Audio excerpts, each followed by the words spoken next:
like there's no tomorrow.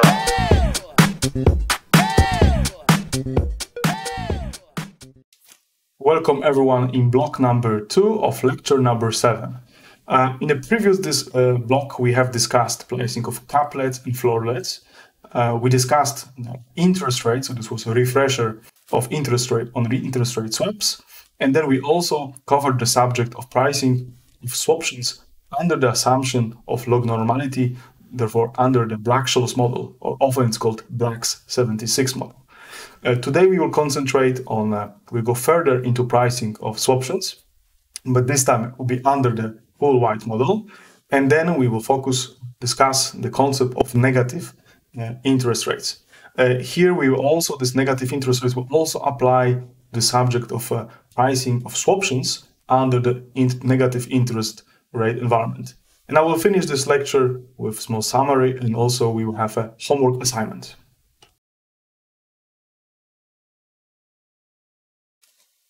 Calculations of an expectation of the sum is due to linearity of expectation is a simple task, as we can see here.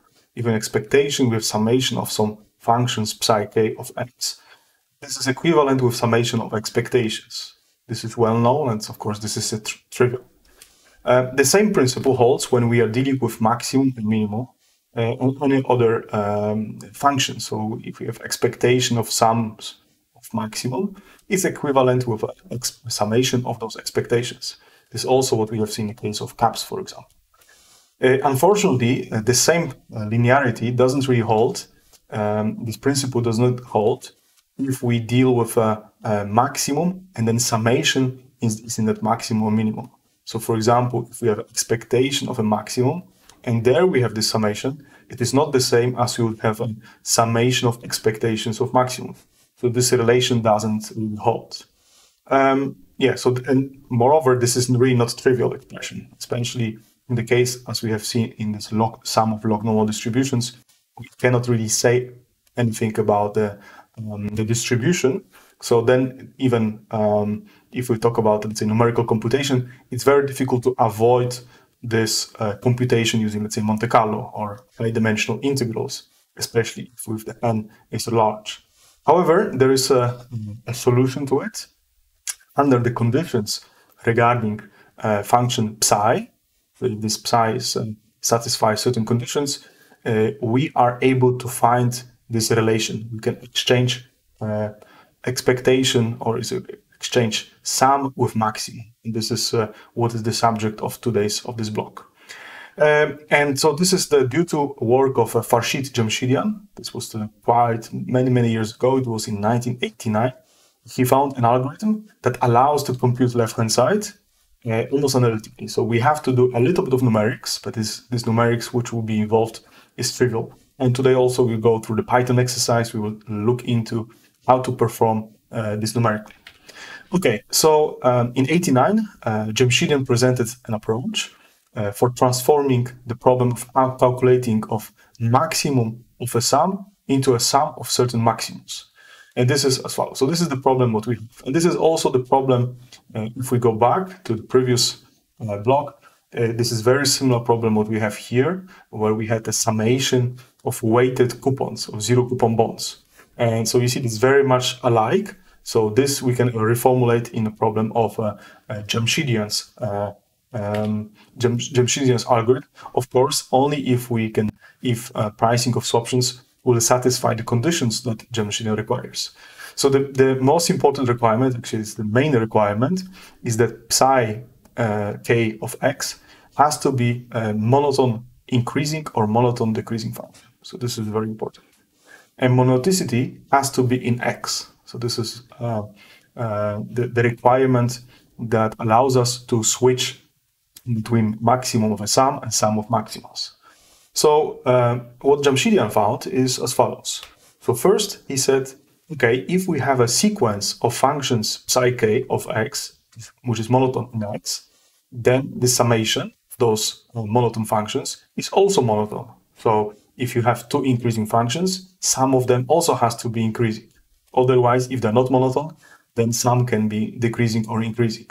But in the case if we are dealing with monotone functions psi, some of them also is increasing. And this is also is monotone. This is the important assumption. This means that we can find such a x star for which this term will be equal to 0. So if we have this maximum, this means that this term, whole term, could be negative and positive. So if we know that's monotone, so this also means that we can find this x star for which whole this term is equal to 0. This means that we have to perform some kind of optimization here. We have to determine this x star for which this condition will hold. Okay, the question, of course, now will be why we need this condition, why this is so important to find.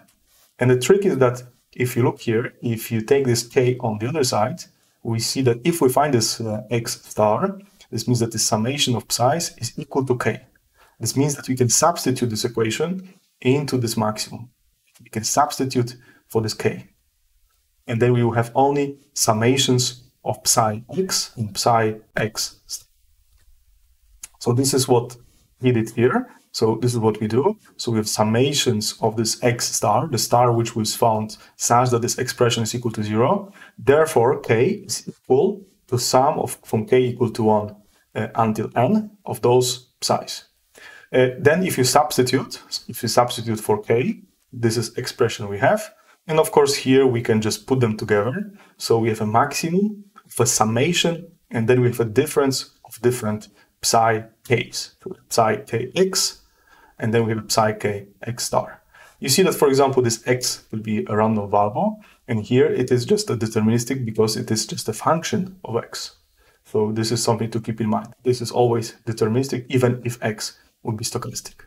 Okay, so if we have this expression that we found this means that essentially if you have monotonically increasing functions, you can find this point where they are becoming only positive. So this is what we did here. We found this x star point after which, if the function is increasing, then we have only positive sign.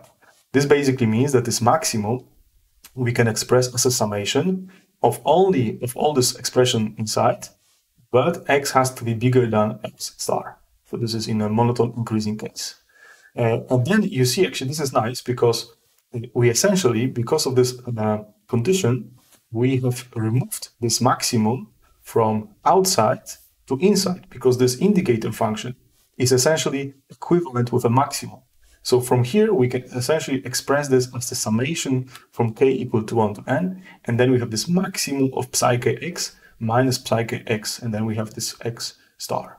So this is very important finding, because now we are actually using this procedure. We can find this point x star, and we can actually substitute. We can sum maximum of a sum of maximum. Of course, given that we find this x star, but that happens to be very straightforward because we are dealing with functions that are monotone. This is also an essential point in these evaluations. There is something else to add. I think this would be it. So now is the point. Okay, so if we have this, we have to map it. We have to use it in the representations for the zero coupon bonds we have derived already for pricing of swaptions. Here I prepared a small exercise. So we consider a sequence of psi kx. X will be normally distributed. We have this time effect, and we have an absolute value of x. We see some different, so we have different times here. Actually here, let me see. Yes, actually this will be best if we call it k. And that was basically, this is the correct. So we have a different times tk. So for every k, we have a different point tk. And then what we do, we would like to compute this expression. So expectation of a maximum, and this we have a summation minus k, using two techniques. The first one is the, let's say, brute force approach using a Monte Carlo. So we just evaluate this summation of different psi k's, and x is normally distributed. And second, we would like to apply the Jamshidian trick, where we will exchange expectation of maximum of sum with essentially sum of expectations of maximums. So this is the purpose of this task. Something important to keep in mind, that this expression on the right hand side, you see, although we have a x, which is random variable, this x star it is deterministic. So it's x star is just a number. Yeah? So we find this x for which this function of x it's equal to k. So this is not stochastic. This is just deterministic for given given value of x star. Okay. So now it's time to take a look at the code. So I've prepared some exercise. So in the main function, I have defined number of samples. We have 1,000 samples, which are normally distributed samples from 0, 1. Then I define here a function psi I, which is the lambda expression. So here we have for 2 arguments for lambda expression, for I and also for x. And the reason why normally you would say only I is necessary. However, keep in mind that we also need to evaluate this x star. So this function needs to have 2 arguments. We have number of terms, so the summation we choose n equal to 15. What we do next, we evaluate this running sum, so we evaluate the summation of a's, which is sum of all those psi i's for every I from 0 till this will be 14. Yeah? And then what we do, we sum with x, because x is a random variable, so we add them together. And here in Monte Carlo simulation, so this Monte Carlo simulation is performed, and we perform pricing where we take maximum, so it's a minimum, so sorry, it's a mean, the expectation of a maximum, where we take a minus ki. This is our task here. And in Jamshidian trick, so what we do first is that for every strike, because I would like to plot these results for multiple strikes. So this is why we have a whole strip of strikes. Okay. So for every strike, first what we do, we find optimal x. This is the most important part, because you see that this Jamshidian trick will depend on different cases, because this summation has to be equal to k. We need to find this x star. And this Jamshidian trick here, I'm doing just defining lambda expression of x, and this is our objective function. So this is summation of those psi's as a function of x minus strike. And here I'm just optimizing with some initial guess. I'm applying Newton-Raphson, and then this will be the result. This will be the optimal x star. So this is our Jamshidian trick. And then here I'm iterating over all the terms we have here. And now I'm taking expectation of maximum. So you see that maximum, and then I'm doing this expression here. So instead of doing like before, we did summation and then we took maximum. Now I'm doing expectation, and I'm doing mean is inside. So the mean is inside, is outside, but now I'm doing the summation of maximums. And before we did the maximum at the end. So first we did summation, and then we put it together. Here is the opposite, because now we have each individual term we do it separately. You see this basically now we are summing over a, and then for each of those terms we will perform maximum. So this is the difference. So if you run the code, you see it is really spot on. So Jamshidian trick really works under the assumption, of course, that those functions psi's are monotone. If they wouldn't be monotone, this would not really work. And then something to keep in mind. Let's go back to the slides. Jamshidian trick has also limitations. For example, you like to use full-wide two-factor model or high-dimensional factors that we have already discussed a few lectures ago. And of course, our motivation for using of two-factor models was because of the dynamics of the yield curve. It's much more realistic if we add extra stochastic factor in a whole-wide model. That's more realistic. This is often desired to have from the risk management perspective. However, a Jamshidian trick may not work in that scenario. So this is a limitation. So then you have to apply maybe Monte Carlo. You have to use some numerical techniques. So for 1D, it is easy to do it. You can do it straightforward as I have just presented. For high dimensions, this is not the case. So this is you can still do it under some assumptions, but you have to really work it out carefully under which assumptions you can apply that trick. And that's much more work than for standard whole-wide model that we have just discussed.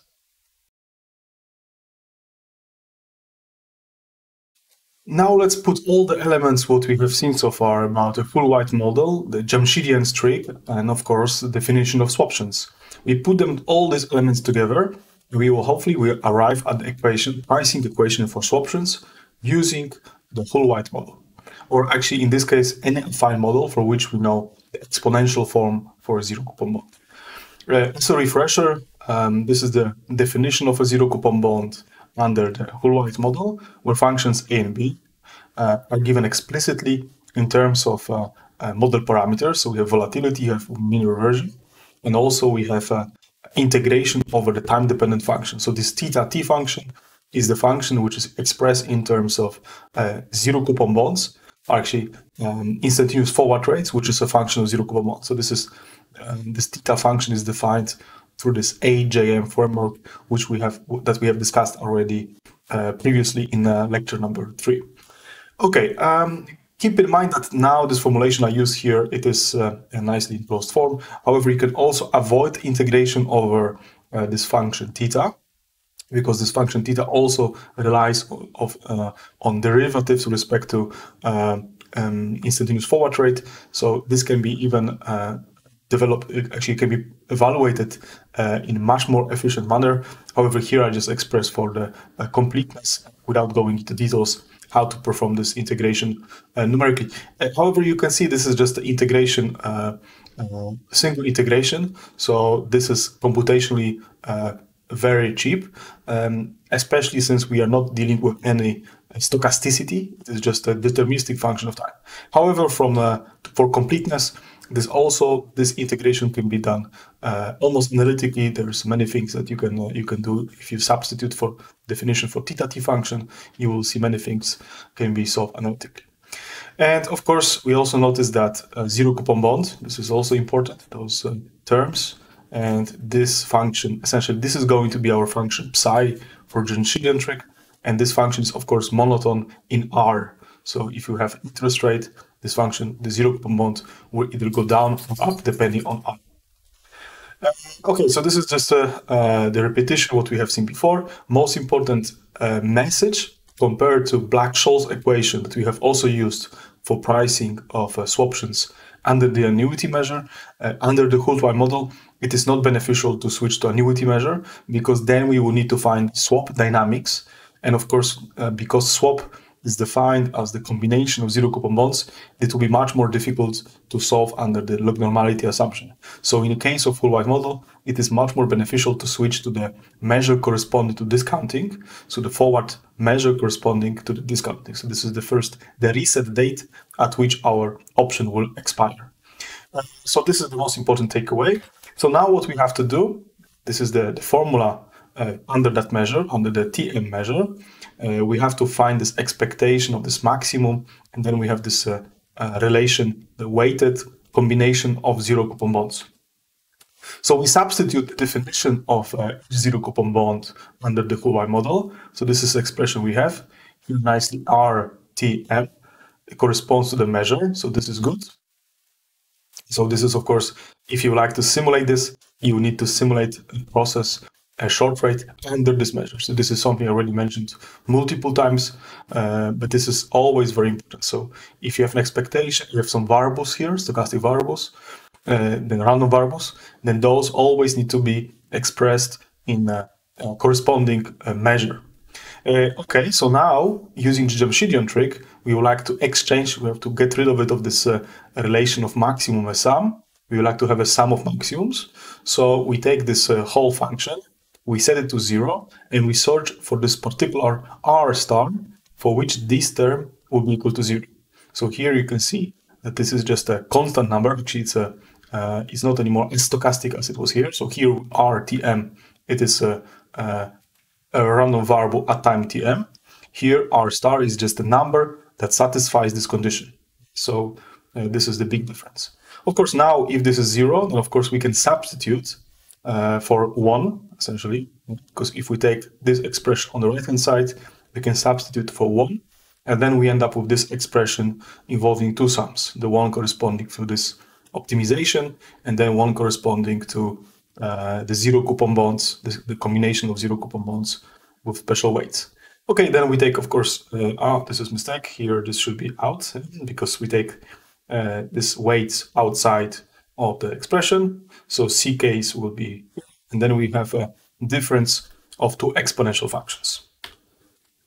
Okay, so if we have this difference, now it's a time to do this. Of course, now we can apply Jamshidian trick.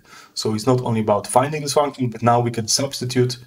We can exchange maximum with a summation. So this is expression what we have. So we have a sum of weights CK, expectation of under TM measure, and then we have essentially European option on looks like a kind of zero coupon bond. This is what we see right now. Okay, so what we can also do, we can take this term and we can set it to be a strike. Here, K hat. Of course, this term it's not stochastic because this R star is just a number. So this whole term is just also a number. So we can just set it to be K hat. So K hat minus, and we have a CK times this exponential function. So you see now we already switched from the expectation of a sum to sum of expectations. So this is good. And this R star needs to satisfy this condition. So this means that we have to, every time we want to evaluate this, want to perform this pricing, we need to find this R star. And this has to be the solution of this expression. So this is rather straightforward implementation. This is exactly what we have done in this previous experiment, where I show you how to apply Jamshidian trick to some functions psi. Here, of course, now this function psi, it doesn't even involve functions a and b, but this is just a small extension of the example which I have previously illustrated. Okay, so now, still, of course, now we have to do something, because now we have those, actually I'm double checking, because it looks like if I put here the CK, so this is also a typo here, and actually it should be then gone from here too, because then we have also CK. So this is also a mistake. I will correct that in the final version of those slides.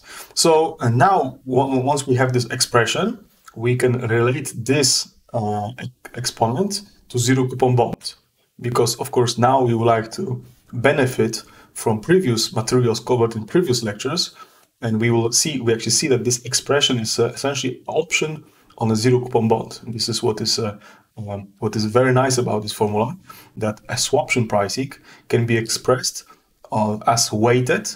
So the CK you consider to be a weighted sum of options on zero coupon bonds. This is what we do here.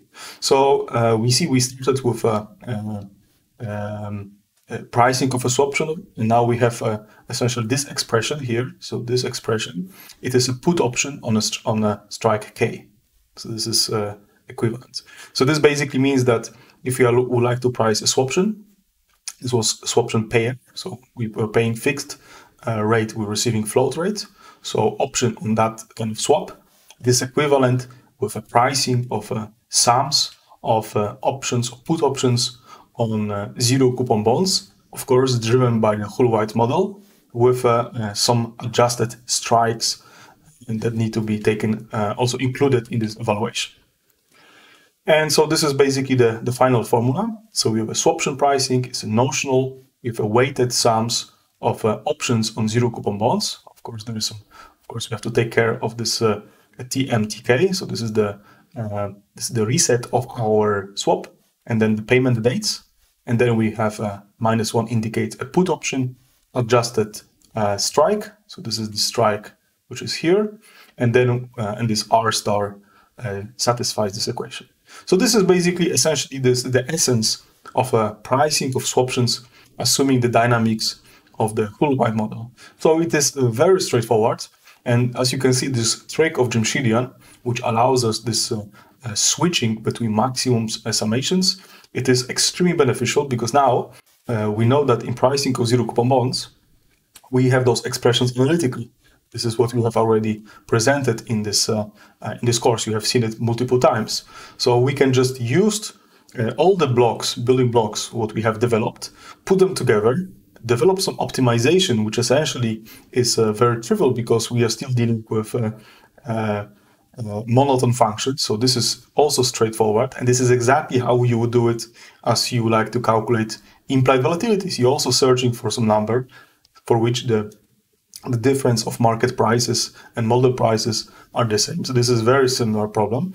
And that's it. Essentially, just substitute and you receive the option prices, swaption prices for given strikes, given fixed rates. Negative interest rates is a phenomena that didn't happen overnight. Typically, there is a sequence of economical events that lead to the situation when interest rates are negative. If we think about interest rates, it is also important to distinguish between nominal interest rates and the real interest rates. The difference between the two, it's called inflation. A topic of inflation we'll be discussing in a later follow-up lecture. However, today we will concentrate on a negative nominal rates. Nominal rates, this means that the rates that you can see in the market, those are nominal rates. The real rates are the ones associated with the real costs of products that you buy or sell. And of course, if your nominal rate in a bank is 1%, however, your inflation is 5%, effectively you are losing purchasing power, not gaining it, even with the rates are being positive. So this is important to keep in mind. Now let's go through the, let's say, recent development, an economical situation that led us the situation where we experienced negative interest rates. So everything started from the so-called Great Recession. So we had a Great Depression in the 30s, and a Great Recession is the crisis we had since 2007, 2008, and 2009. And this crisis exposed a lack of trust among counterparties. Of course, we already have discussed the concept of multi-curves, and the multi-curves was also effect of the same crisis. So you see there is a quite significant market developments that happened after the crisis. Since then, the incorporation of the probability of default in pricing becomes standard. This is what we have seen exactly with those adjustments we had to do in a single curve environment to really fit the market of rates or curves that required, let's say, the frequency of the payments of exchange of the cash flows was larger or smaller. So, for example, if you have 6-month LIBOR, 3-month LIBOR, 6-month LIBOR is considered to be less certain, or let's say the probability of default for a counterparty to receive your payment is larger than for 3 months. So the frequencies of those curves, frequencies of tenors, were associated with different probability of default. The lack of trust in the financial system reduced the trading activities. So this is another phenomenon. If you have a crisis, if you have let's say, shock in the market where stocks are tanking, what happens next? That kind of event actually is called deflationary event. So we have inflation when there is an increase of money supply, and we have a deflationary event when there is a market crash. Typically, you can buy things at a discount. This means there is a deflation, not inflation. And of course, if there is less trading activities, so people don't have trust, people don't know where there will be market tomorrow, they are willing or less willing to invest in stocks. They better wait for the future because maybe the stocks will be cheaper. So this is also something that is associated with the market activity and the economical situation. To recover the trust, central banks decided to intervene and stimulate the monetary supply. So, of course, the role of central bank typically is the price stability and very often unemployment. And if you see there is a big, actually in 2008, 2007, there was a big banking crisis. This meant that banks were really risky institutions. And to recover the trust in the system, so people were not willing even to put money on the savings account, and to incorporate the trust in the system, central banks helped with financing and giving a lot of stimulus in the banks. And of course, to stimulate the economy, if the interest rate will be, for example, 5-6%, this means that as investor, you may prefer to keep this money on a savings account instead of buying stocks. However, if the interest rates will go to 0, you are more willing to invest in stocks because, for example, you may receive dividends, which are positive, and we cannot imagine a situation when dividends will be negative. But in this situation, you will invest in stocks. So this means you will impulse the economy. So central banks will give the impulse to the economy by decreasing the rate. So the activity should increase. Of course, it's not really, you can think it's quite unfair, because in a situation when the economy doesn't do well, central bank enforces this kind of activity on you. The expectation is that once there is a big capital flow from savers to the market, that will restart the engine and the economy will start working. So this is the whole idea behind it. This is the Keynesian approach to steer and help the economy.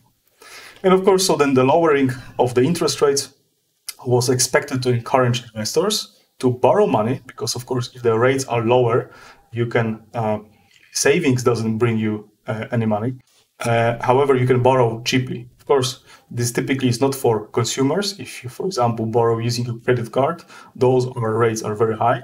But this intention here was mainly for the big financial institutions. Maybe if the long-term yields will go down, maybe you're willing to buy a house, because then the financing will be cheaper. So investors are able to borrow money at low rate and invest into the economy, which will push the economy to grow. So this is the expectation. And of course, the whole situation, if you look at the last 50 years, is that if you have interest rates at 10% and there is a crisis, and you, let's say, to stimulate the economy, typically it's needed around 4 to 5%. If you have 10% interest rate, you cut to 5, then you will restart your engine. If your interest rates, like in 2008, are about 5% and you cut around 5 or 4%, then you're still in a positive environment. So your rates are about 1%, maybe a bit higher. If your rates are about 2% and you cut 4, then you are in a negative risk, negative interest rate environment. And this can run, this is basically something that we observe already for many years, and this can really work under the assumption of no inflation.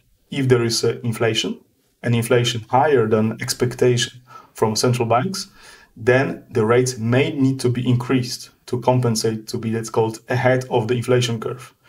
And the consequence, the problem of that would be that because many companies, many investors borrow money at low rates, they are typically over debt, they have too much debt taken, and the only way they exist, those companies exist, is because the rates are low and they can finance themselves very cheaply.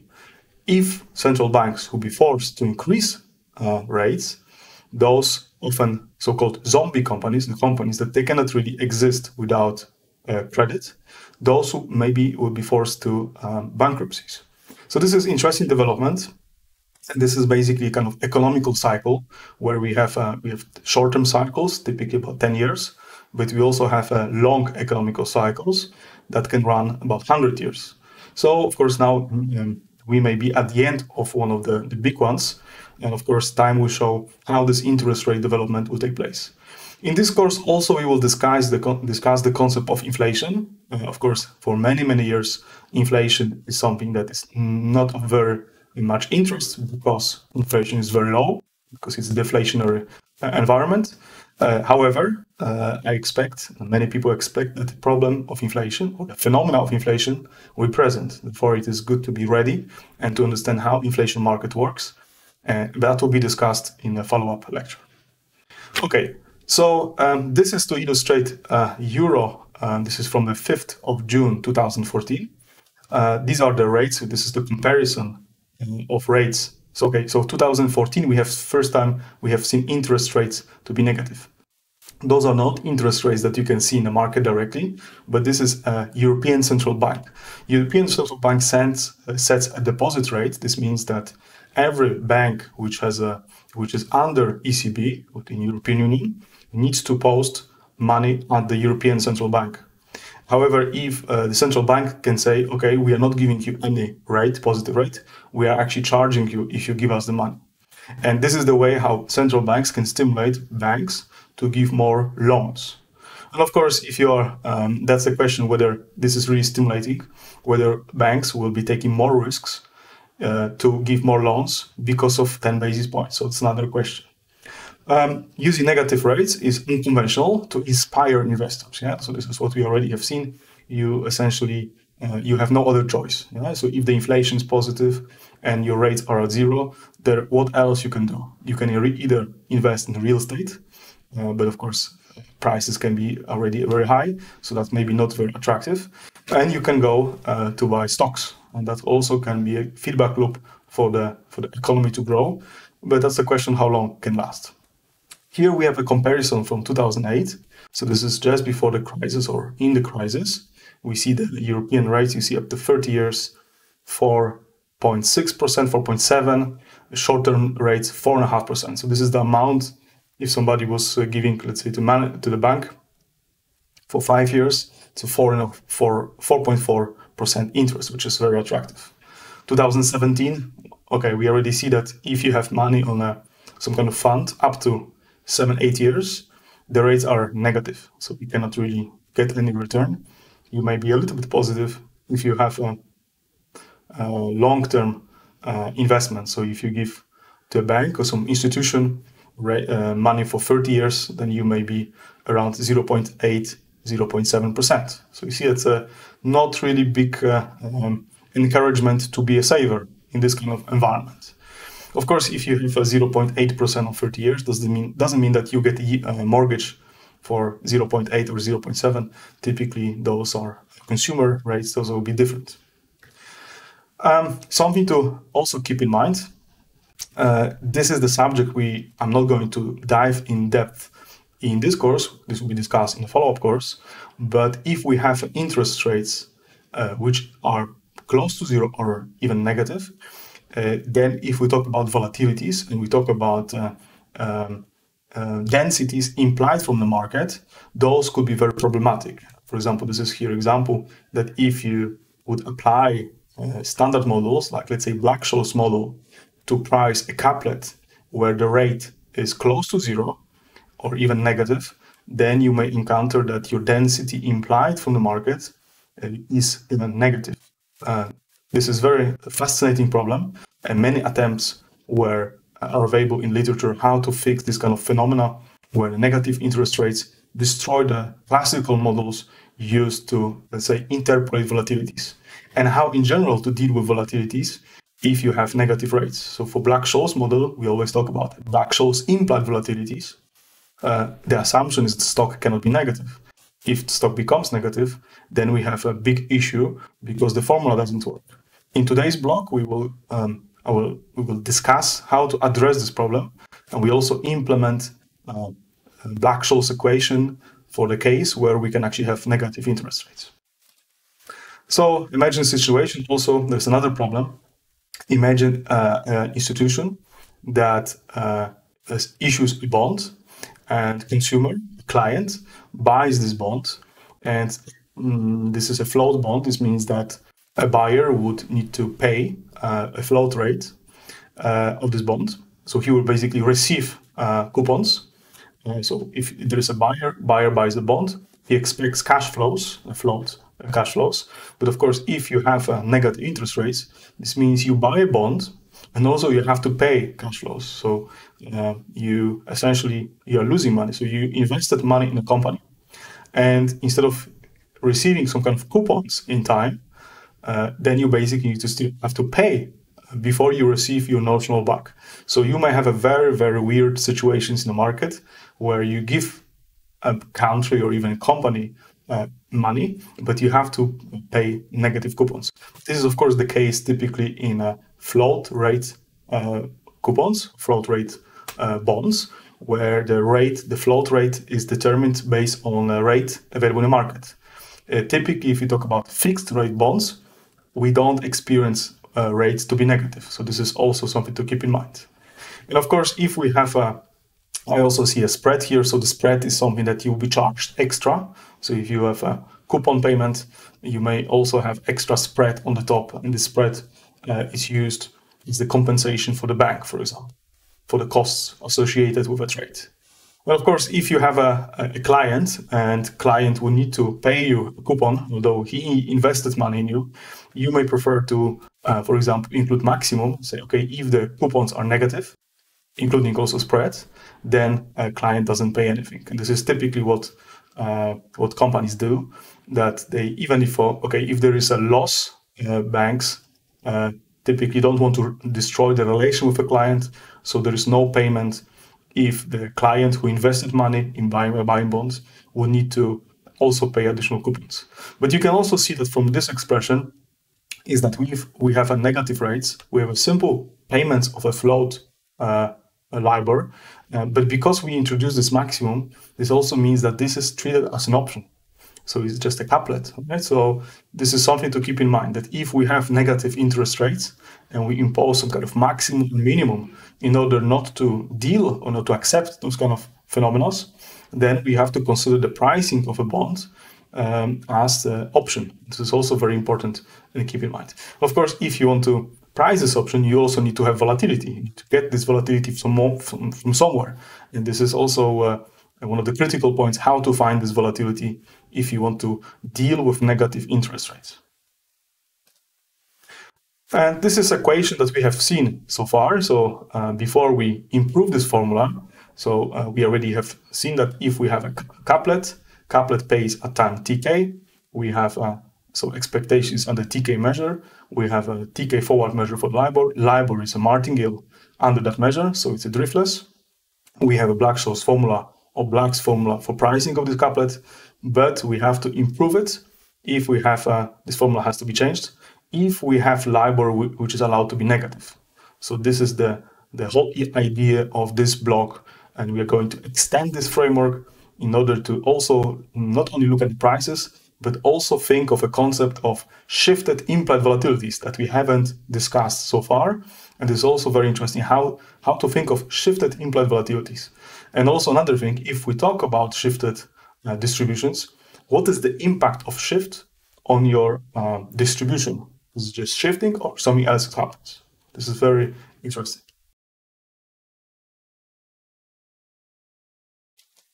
Of course, once interest rates become negative, the first question we had in academia and also in general in the market is how to deal with those rates. Do we need another model, or can we handle it somehow, tweak the existing model such that we can make it working? Imagine a situation where you have negative interest rates, but you cannot really see implied volatilities. Implied volatilities, if you just use Black-Scholes formula, you will be just not a number. So obviously, trading activities for those derivatives will be just frozen. You cannot do anything. The first, and actually the approach that was used for the first time, and also it's accepted in the financial institutions, financial market until today, is the concept of shifted implied volatilities. So then we can still rely on a Black-Scholes model, but we have to take care of additional parameter. So in the case of a shifted Lognormal or shifted Black-Scholes, we don't deal anymore only with a volatility, but we also have a shift parameter. Shift parameter determines basically, let's say, maximum negative interest rate you can think. So if the interest rates are -1%, then you can choose your shift parameter to be -2. That will very likely be fine. However, if the interest rates become even more negative, then you have to adjust your shift. And then it also means you have to readjust your calibration, etc. So this is, let's say, a parameter that you have to keep an eye on. And if this shift parameter is close to the rates, or it's higher than negative forwards, then you have again the problem. So this is something to be monitored. And however, you can still use this model, you can calibrate. Just extension of the framework is necessary. So the whole idea is as follows. So we define a new process. We define LK. It's a LIBOR, let's call new LIBOR, which is equal to the LIBOR rate plus some shift parameter. So this is basically the idea. Now, what we also say, we state that this is dynamics.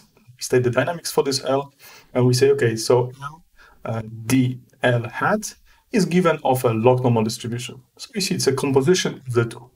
Okay, so if this is our real LIBOR, we can say real LIBOR rate is equal to the Lognormal process, which corresponding dynamics, minus theta k. So this is essentially this part. Okay, so then this means that if you have a theta k, let's say shift of 2, then even if this is a minimum amount, the lower bound for this process for Lk is 0, then you see that Lk can be still -2. So this is basically the whole idea. You shift essentially the lower bound from the distribution. However, it is not as just shifting. So this is important to keep in mind. The impact of this theta, of the shift, will also be present in evaluation, and also the distribution of when you talk about implied distributions and somehow skews in the market will be present. This means that by introduction of this parameter, we essentially introduce skew in the implied volatility smile. So this is not only more flat, we have kind of imposed skew. Okay, so how this representation for the shifted variant of the LIBOR, how can we use this for pricing of couplets? So we use our formula. So this is the previous formula we've seen. But now for this L, we will substitute this equation. And so we take L hat minus theta k, we substitute. Then we end up with equation where we have a k hat. You see, it's just the L hat minus k hat, and k hat equals to k plus theta k.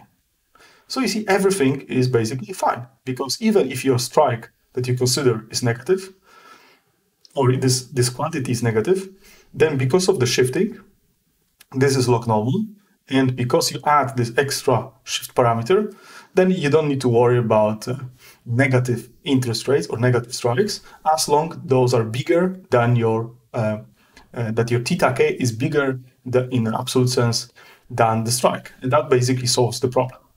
So then what we have is that next step is that if we have this expression, we can also derive Black-Scholes equation for it. And there is essentially a small adjustment that we have to do. So it's essentially the same equation as we had before for Black's 76. However, we need to do two things. We need to adjust our strike. So K is K for a trade. So the new strike is the strike from your trade. Could be negative, for example, -1%. Then you have to add the shift. So this will make it positive. And then you take a L hat. This is LIBOR rate, the forward rate. Could be also negative. And then because you add the shift, then you transfer both strikes and the forwards with the magnitude of theta. And this ensures that we are able to use our Black's equation for pricing of couplets, even if the rates are negative. But of course, you need to store this theta k for this particular trade. And what is very interesting is also that depending on type of interest rate derivatives, so we already have seen, we could have, for example, swaps, pricing of swaptions or couplets. Those are different instruments. And depending on the instrument, you may have a different theta parameter. So there is even market convention, or market tells you what shift parameter you should use if you are pricing swaption, or you're using couplets, or some other derivatives. So this is something to keep in mind. Shift is always associated with expiry and the tenure of the underlying asset. So this is illustration. Those codes to generate those graphs you can find on the website. Those are graphs taken from the book, for which every graph you can find a code to reproduce the results. Here is the short rate from the Fulbright model, short rate paths, with red part indicating negative probability. So you see that there is this was the environment where we had 5% interest rates. This was many years ago, but you can see short rate was okay. The average was here around 5%, and some of the paths, only few, become negative. And at that point, industry thought, okay, we need to fight with a model, because this model is not good. Rates cannot be negative because this is not allowed. So many people, many researchers were trying to discover or develop new models that actually handled this so-called problem for that was present in the Fulbright model, that the rates could be negative. Of course, now if you have negative interest rates, you see could be even 50% chance that your rate stays positive, or is positive, or stays negative. So you see, this is a completely different story. And of course, this case, Fulbright model is very desired for this kind of phenomenon. And this is the illustration of the log-normal distribution. Here we have shifted log-normal, and also here you see that there's a whole paths. So this is still log-normal, but it's shifted. No? So you see the paths starting positive. They can be negative also. everything is fine, minus 1%. This red curve indicates the graph how much is the probability of being negative. It's the same as for short rate, but now we applied this shifted log normal. And now is the experiment. So here I'm showing you option prices depending on different shift parameter. So you see there is not only we are kind of shifting distribution. Of course, for call prices, we know always that they have to converge to a certain amount. But you see that, so we have a whole range of minus and positive strikes. So using Black-Scholes formula on this shifted Black-Scholes, we may really cover the wide range, depending on the shift parameter. And this shift parameter also has impact on volatilities itself. Let's take a look at the code. So I prepared a code for pricing to generate those results. As we have seen already before, there is a small adjustment needed to handle. This is Black-Scholes price. We need to have a shifted price. You see, I'm just doing a small adjustment for strike and also for the forward. In this case, I'm using S0 because this code we also used in a computational finance course for just Black-Scholes equation. So this is the same annotation, but this S0 will be our initial LIBOR that we use. So in the code, we first, of course, generated paths for GBM shifted. And here is certain shift parameter specified here, it's 0.1. And here what we do, so around the close, maybe this time we'll do slightly different. We first generate paths for shifted or normal. Here, for different shift parameters, I plot densities. So you see, when we talk about shifting, maybe this graph I have shown you a few seconds ago about the concept of shifting distribution, it was not really completely maybe true, because once you have shift parameter, you see it has really significant impact on the distribution shape. So it's not only you take distribution and just move left or right. Once you introduce a shift, it also changes the dynamics, or let's say the shape of the density. So you see, for example, we had a shift of 1, this is the blue line, and once the shift increases, this density becomes wider. So this is something to really keep in mind.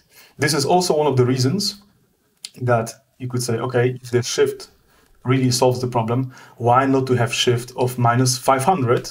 Then we could handle all sorts of cases. And the reason for that is that because if we would introduce such a large shift parameter, then we will also destroy the distribution. So the convention, actually the choice, also because of this phenomenon, we would like to keep the shift parameter as low as possible, as close to 0 as possible. Possibly, even if it's not necessary, keep it at 0. But however, because of the negative rates, we need to have it. And then you still like to keep it as close as the boundary as possible, because of the kind of phenomena that this density implied from this distribution varies. So here we have two elements of code. So we are changing shift parameter. We plot log normal density. So this is just a density for log normal with a shift for theta. And here the evaluation takes place. So we simulate LIBORs. Those L's are simulated from the paths. So this is the part where we simulate shifted normals. So let's take a look maybe what is inside here. If there is anything to mention. Now is basically we take paths. This is S0, generate paths for shifted. So we have, yes, so this is just the condition whether a shift is not smaller than 0. We generate paths with this S0 shift. So you see we just adjusted our initial point. So this is the forward that we use to generate the paths. So we just use here the paths for the adjusted initial, and then we do shifted and we subtract this shift parameter from there.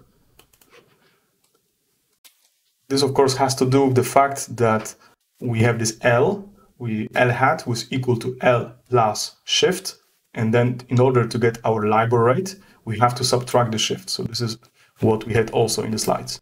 So this is the distribution. These are the paths for the shifted GBM. Okay, once we have those shifted paths, we calculate here with just the Monte Carlo simulation the average of the price, and this is also here. And here we do the same, but we are using the analytical expression. So this would be just an inversion of the shifted Black-Scholes formula for implied volatility. So it's the same formula I have just presented in the slides on calculating of the price, but now in this case we have to find implied volatility. And keep in mind that this implied volatility, once we talk about shift, is different implied volatility as the shift would be 0. So if you would change your shift parameters, so for example -1%, 2%, and so on, for each of those parameters you have different implied volatility. So implied volatility will correspond to shift. So this is very important, and it's easy to make a mistake. So if you have one shift parameter and your colleague a different shift parameter, your implied volatilities will be different. So this is can lead to significant mistakes in your pricing. Okay, and then we just plot here for the strikes, the prices for different shift values. And here is the comparison just for sanity check. As you know, I always perform sanity checks. I always check Monte Carlo versus my exact simulation. This is what you don't need to do in production, let's say, if you are using your model for pricing or for real derivatives. However, if you are, let's say, developing, it's good also to have a reference so that you always know that each step is properly developed. And this is a figure that we have seen already in the slides. So this is different prices depending on the strike for Black-Scholes model, shifted Black-Scholes model generated from, this is actually the analytical expression for different shift parameters.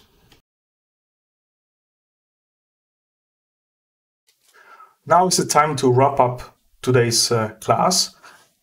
We started very simply. It was a warm-up with pricing of couplets and floor rates.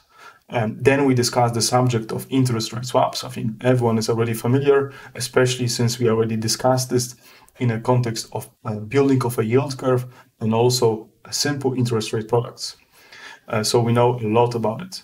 Then we also have covered the problem of pricing of swaptions, so kind of European type of derivative on where the underlying is a swap. And there we also considered the case. We have noticed that once we impose the log-normality assumption, we are able to price swaptions using Black's equation, so Black-Scholes model essentially. The only important thing here was that we have to change the measure. When we talk about swaptions, we have to talk about annuity measure, and that was essentially the key in order to apply Black's equation. Of course, pricing of swaptions under the Black's model is not our objective. We would like to calibrate some more advanced model, let's say different model, such that we can actually simulate the model and then later use it in our XVA simulation. So for that, we need Hull-White. So to price swaptions under the Hull-White model, first we have performed some called Jamshidian trick, which allowed us to price swaptions under the Hull-White model in a very efficient manner. So here we had to essentially relying on monotonicity conditions, we were able to find a semi-analytical solution for swaptions. Next, we discussed the concept of negative interest rate. I have introduced you to I have shown you some history on negative interest rates, and then we applied so-called shift parameter in order to adjust the existing frameworks so that we can still talk about implied volatilities in the environment when the underlying asset is negative. And now it's the time for the summary, of course, homework. I have prepared two exercises. The first exercise involves assignment or materials covered in slide number 41, where we talked about pricing of couplets under shifted Lognormal. So your task is to compute implied volatilities for that code. So the code is available online. Your task is to adjust the code and use also the formula presented for pricing using Black's equation, and then you have to calculate implied volatility for that. And then we also have used Jamshidian strip for swaptions. So this is the second part.